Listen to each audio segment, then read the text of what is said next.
क्या आप जानते हैं भारत में एक ऐसी जगह है जहां एक खूनी युद्ध ने इतिहास का रुख बदल दिया। ये युद्ध था कलिंग का युद्ध, जिसमें लाखों लोग मारे गए थे। और ये जगह थी उड़ीसा की धौली।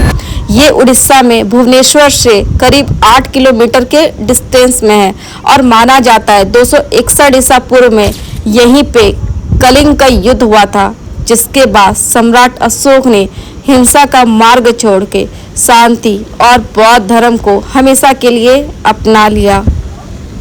आज हम लोग इतिहास के उसी जगह पे जाएंगे, धौली में, और देखेंगे कि जिस जगह पे ये कलिंग का इतना भीष्म युद्ध हुआ था, जहां लाखों लोग मारे गए थे, लाखों लोग बेघर हुए थे, असंख्य लोग घायल हुए थे। और दया नदी जो इसके जस्ट सामने में है, कैसे वो खून से पूरी तरह से लाल हो गई थी, चारों तरफ बस खून ही खून था। उस जगह पे आज कैसे शांति का ये स्तूप खड़ा है।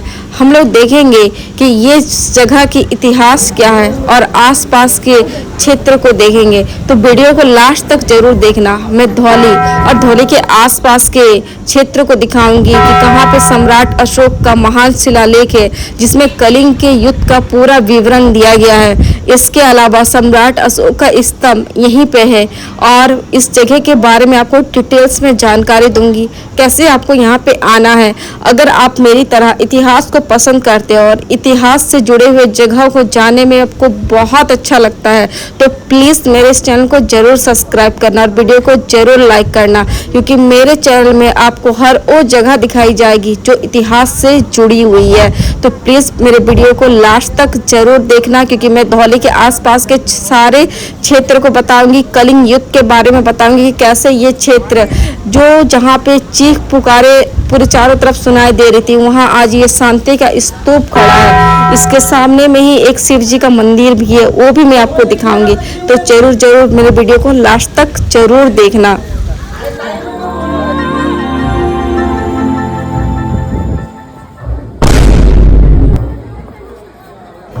जिस जगह पे ये स्तूप खड़ा है, ये पूरे हिल का नाम ही है धौलागिरी हिल।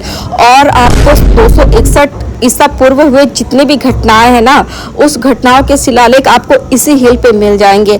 नीचे डाउन से जब मैं ऊपर आई थी तो वहाँ पे मुझे एक रॉक कट मिला था और अशोक के स्तंभ मिले थे। उसके ऊपर में ये सबसे हाइट पे ये आपका स्तूप है। यहाँ पे आने के लिए आपको कुछ स्टेप चढ़ने पड़ते हैं, फिर आपको ये स्तूप मिलता है। सबसे हाईएस्ट जो पॉइंट है ना, वहाँ पे ये स्तूप है। और यही समय आसपास का क्षेत्र जो है पूरा क्लियर दिखाई देता है। और बोला जाता है कलिंग युद्ध के समय यही जो एरिया था ना, यही प्रमुख घटना का केंद्र बिंदु यही जगह था। इसके सामने में ही ना दया नदी जो आपको दिखाई दे रही है ना, ये जो दया नदी है, इसका जो पानी है पूरी तरह से लाल हो गया था, क्योंकि आप सोचो 1 लाख लोग मारे गए थे और सैकड़ों हजार लोग घायल हुए थे। उनके खून जो है पूरी तरह से इस क्षेत्र में फैल गया था और पानी बोला जाता कई दिनों तक लाल था। इतना भीष्म युद्ध था। और सम्राट अशोक के जो बदलने का जो कारण है ना, यही था। ये रक्तपात देख के उनका मन पूरी तरह से इतना ज्यादा व्याकुल हो गया था कि वो युद्ध तो जीत गए थे, लेकिन वो अपने आप से हार गए थे। और उसके बाद से ही उन्हें हमेशा हमेशा के लिए इस हिंसा के मार्ग को छोड़ दिया। और बौद्ध धर्म को सिर्फ उन्होंने अपनाया नहीं, बल्कि देश विदेश में इनको ले जाने का उन्होंने काम भी किया। सारे जो जितने भी बोला जाता है ना कि उन्होंने उनके टाइम में 84,000 स्तूप बने थे, जो काफ़ी बड़ा एक संख्या है। और हम लोग आज भारत में जितने भी जो स्तूप देख पा रहे हैं ना, इनमें उनका बहुत बड़ा योगदान है। अगर सम्राट अशोक अगर नहीं हुए होते ना, तो शायद बौद्ध धर्म के बारे में देश विदेश में उतना ये जा ही नहीं पाता, क्योंकि जो श्रीलंका में जो हमारा बौद्धिज्म गया है, ये सम्राट अशोक के कारण गया है। दक्षिण पूर्व एशिया में बौद्ध धर्म को फैलाने में सम्राट अशोक का एक बहुत बड़ा योगदान है, जिसको हम लोग नहीं भूल सकते हैं।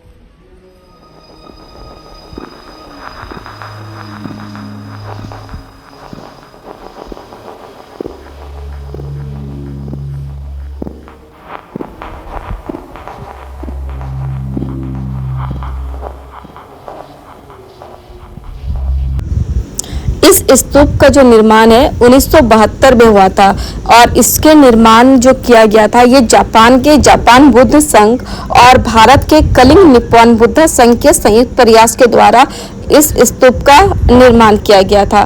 तो यहाँ पर इसकी जानकारी हमें मिलती है, यहाँ पे एक शिला है उसमें इसके बारे में वर्णन दिया गया है। यहाँ पे ना शांति स्तूप के बारे में सब कुछ डिटेल्स में दिया गया है, हिंदी, इंग्लिश, उड़िया तीनों भाषा में लिखा गया था। लोग यहीं पे चप्पल भी उतारना शुरू कर दिया है। मुझे ये थोड़ा सा सही नहीं लगा क्योंकि आप स्तूप के जस्ट एकदम मुंह के सामने कैसे चप्पल उतार सकते, थोड़ा साइड में भी करके उतारते तो भी चलता। ये जो सीढ़ियाँ आप देख रहे हो ना, आपको लग रहा कम है बट एक्चुअल में बहुत ज़्यादा है। मैं जब चढ़ रही थी ना तो पूरा बहुत ज़्यादा थक गई थी, ऊपर से धूप इतना तेज़ था, पूरा ये मार्बल एकदम गर्म हो रखा था, पैर रखने को मेरे को बन नहीं रहा था। मैं दौड़ते हुए वीडियो बनाई। इस स्तूप के चारों तरफ गौतम बुद्ध जी के बड़े बड़े मूर्ति बने हुए हैं और जो इनका पूरा जो दीवार है ना पूरा राउंड शेप में, इसमें गौतम बुद्ध जी की जीवनी के सारे घटनाएं लिखी गई है। बिंबिसार के समय का घटना और उसके अलावा भी जो उपदेश देते थे सब कुछ यहाँ पे बहुत अच्छे से मेंशन किया गया है। बहुत बढ़िया है, अगर आप ध्यान से देखोगे ना तो आपको बहुत अच्छा लगेगा। बोधि वृक्ष के नीचे में वो तपस्या कर रहे, सब कुछ बहुत अच्छे से उन्होंने ना मेंशन कर रखा है यहाँ पे, बहुत बढ़िया है ये।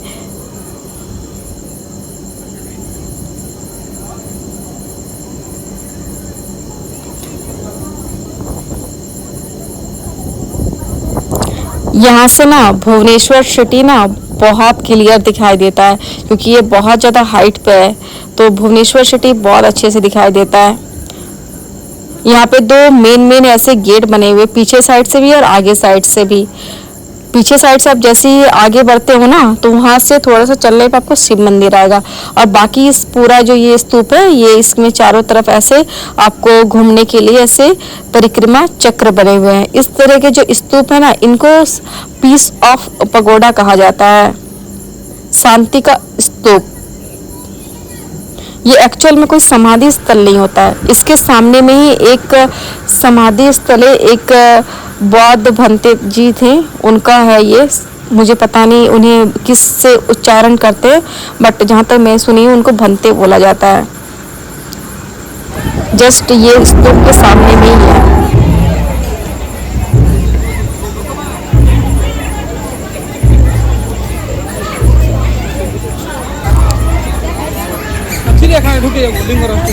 इस स्तूप के पीछे साइड में शिव मंदिर है, उसके लिए थोड़ा सा आपको ना ऐसे पैदल चल के जाना पड़ता है। पीछे में एक थोड़ा सा पतला सा रास्ता है और वहाँ से आपको जाना पड़ता है। सामने में ये पीपल का पेड़ आएगा, स्तूप के एकदम पीछे से ये रास्ता गया है और इसमें आप आगे चलते जाओगे तो कुछ पूजा सामग्री के दुकान ऐसे मिलते जाएंगे आपको रास्ते भर में, तो आपको पता चल जाएगा कि यहाँ पे जो है मंदिर है आगे में।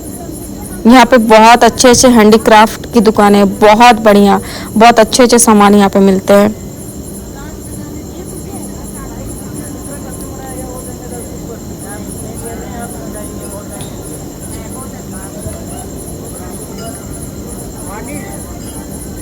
ये वो शिव मंदिर है, यहाँ पर भी बहुत भीड़ होती है।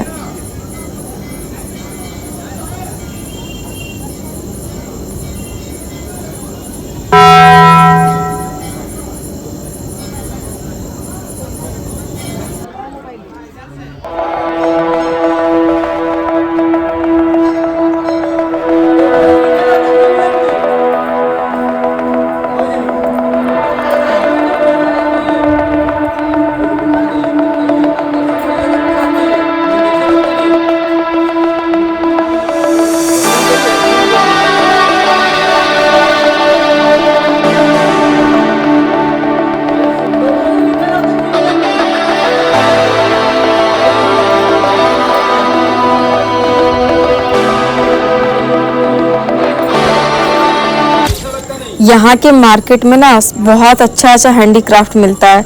आप यहाँ से गौतम बुद्ध जी की मूर्ति जरूर लेके जाना, क्योंकि यहाँ पे ना बहुत सुंदर सुंदर गौतम बुद्ध जी की प्रतिमाएं मिलती है। ये सब आपको ऑनलाइन भी नहीं मिलेगा और प्राइस भी बहुत कम है। आप ऑनलाइन खरीदने के लिए जाओगे ना तो 500,000 के नीचे नहीं मिलेगा। यहाँ पे आपको 200 में काफ़ी बड़ा मूर्ति मिल जाता है गौतम बुद्ध जी का। धौली से आप जैसे स्तूप से नीचे आओगे ना तो थोड़ा सा दूर जाने पे आपको ये रॉककट हाथी दिखाई देता है। ये रॉककट हाथी को भी सम्राट अशोक ने ही बनाया था और इसके सामने में ही उनका जो एक स्क्रिप्ट है ना, बहुत बड़ा स्क्रिप्ट है, वो मैं दिखाऊंगी, वो यहीं पे है, जिसमें उन्होंने कलिंग युद्ध और कलिंग युद्ध के बाद उनका कैसे हृदय परिवर्तन हुआ सब कुछ इसमें मेंशन है।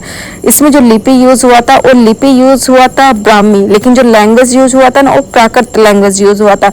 ये आप लोग हाथी देख रहे हो ना, ये आधा पत्थर पे है और आधा उभरा हुआ निकला हुआ है।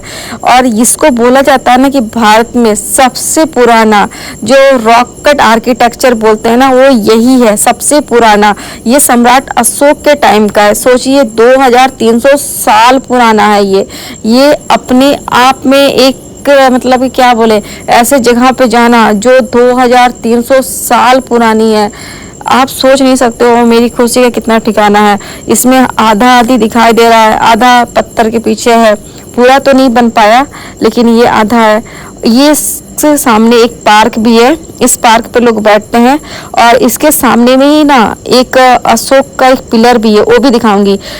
इस पूरे पहाड़ पे, धौलागिरी पूरे पहाड़ पे अलग अलग जगहों पे ना अलग अलग ऐसे आर्किटेक्चर, जैसे कि एक जगह पे आप स्तूप देखें, एक जगह पे ये पार्क है, पार्क में ये हाथी है और जो शिलालेख है, बहुत बड़ा शिलालेख वो है यहाँ पे। और यहाँ से थोड़े दूर पे ना वो अशोक का स्तंभ है। तो अगर आपको अगर गाड़ी बुक किए हो ना तो आप उनको क्लियर बोल देना कि मेरे को सम्राट अशोक से जुड़े हुए सारे चीज़ देखना है। तो मैक्सिमम ऑटो वाले क्या कहते हैं ना, स्किप कर देते हैं। जैसे कि मेरे को उनको बोलना पड़ा था कि मुझे इस इस गार्डन पे लेकर चलो, तो वो मुझे लेके आए थे। और मैक्सिमम लोगों को देखती हूँ वो स्तूप जाते हैं और स्तूप से वो फिर बाहर निकल जाते हैं। तो आप लोग ऐसे बोलना, मैं बोली थी उनको कि मुझे ये पार्क पे लेके चलो, तो वो मुझे लेके आए थे। ये आपको मेन रास्ते पे ही पड़ेगा, मेन रोड पे घुसते साथ ही ये लेफ्ट साइड में ही है, फिर उसके बाद आपको स्तूप मिलता है।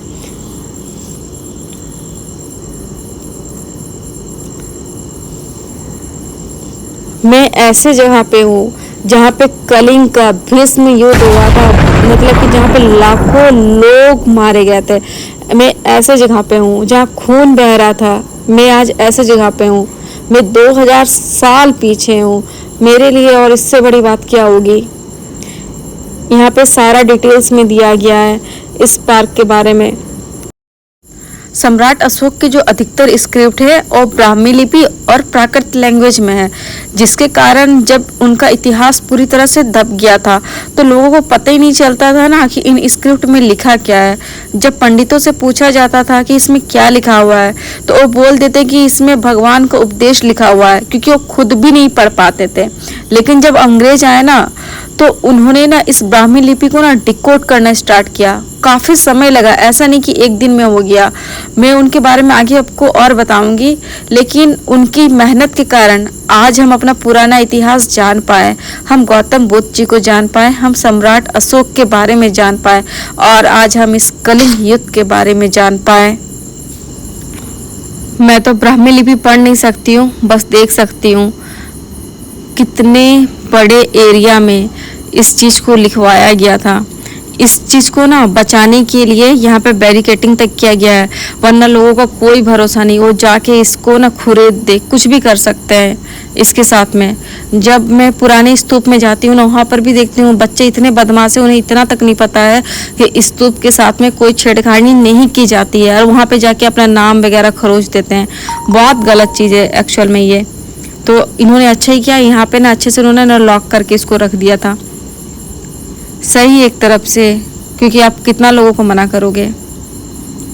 सामने में ये हाथी है और उसके सामने में जस्ट नीचे में आप ये जो है तो देख रहे हैं ना, यहीं पे वो शिलालेख है, काफ़ी बड़े एरिया में है।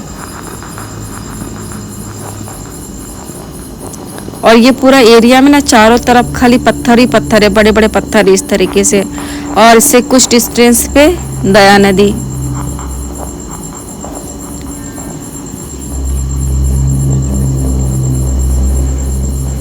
यहाँ पे आप काफ़ी देर बैठ सकते हो। अगर आप लोगों का हिस्ट्री अगर अच्छा लगता है ना, तो आप इस जगह पे बैठोगे ना तो कुछ अच्छा फील करोगे, जैसा मैं फील की।